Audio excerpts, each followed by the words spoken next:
Salut à tous, j'ai acheté mon appartement il n'y a pas longtemps et il y a des choses un peu bizarres qui se passent à l'intérieur. La nuit, j'entends des bruits, il y a des objets qui changent de place. J'avais envie de vous partager ça justement en vidéo. Tantôt, j'ai croisé mon voisin du bas. Il m'a raconté une histoire assez flippante justement par rapport à mon appartement. Je lui ai demandé s'il était d'accord de vous la raconter en caméra. Il m'a dit oui. Donc, je l'attends justement et je vous retrouve juste après. Ok. Alors je vous présente mon voisin. Salut. Il va justement vous raconter l'histoire de mon appartement.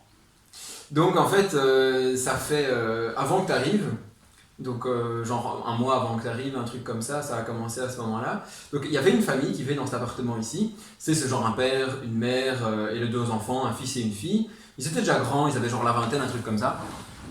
Et en fait, ça a commencé donc il y a un mois avant que tu arrives et ça a commencé simplement par des bruits bizarres.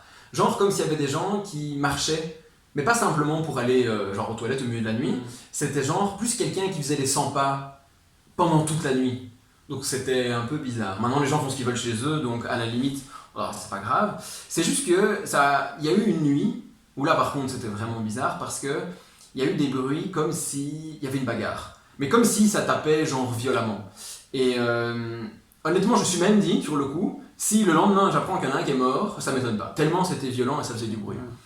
Et donc je suis monté pendant la nuit, simplement frapper à la porte pour voir un petit peu ce qui se passait. Et la mère m'a ouverte. Et en fait, elle était genre en peignoir simplement. Elle était avec la tête fatiguée et elle se demandait ce qui se passait. Et du coup, je lui demandais si ça allait. Et elle m'a répondu que bah, il n'y avait rien, il n'y avait pas de bruit. Et elle venait de se réveiller. Et c'était moi qui l'avais réveillée en fait. Et donc, bah, sur ce coup-là, j'ai trouvé ça très bizarre. Surtout que le lendemain, après, j'ai croisé le père, tu sais, dans l'escalier. Et il avait une entaille sur le visage. Mais pas genre l'entaille, les égratignures, c'est vraiment genre le couteau qui est venu couper quoi.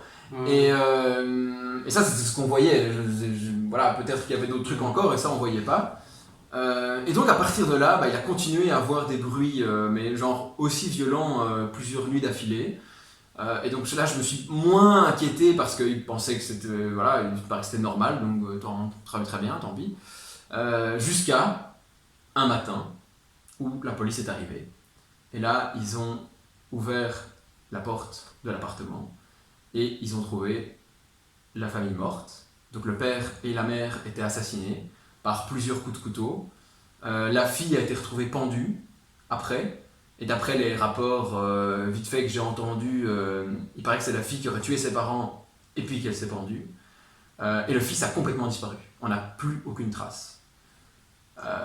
Et donc c'est vachement bizarre. Et donc voilà, donc après il y a les enquêtes, tout ça, et après bah, je suppose que... Enfin, et donc c'est ici, je veux dire, c'est ici, dans cet appartement-ci, qu'on a retrouvé les gens.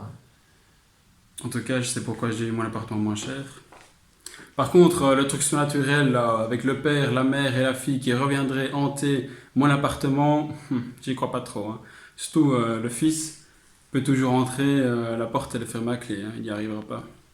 Bon, sur ce, s'il se passe vraiment des choses particulières ou quoi de surnaturel dans mon appartement, je vous filmerai ça, je vous partagerai ça, et comme ça vous pourrez juger de vous-même. Sur ce, je vais aller, portez-vous bien.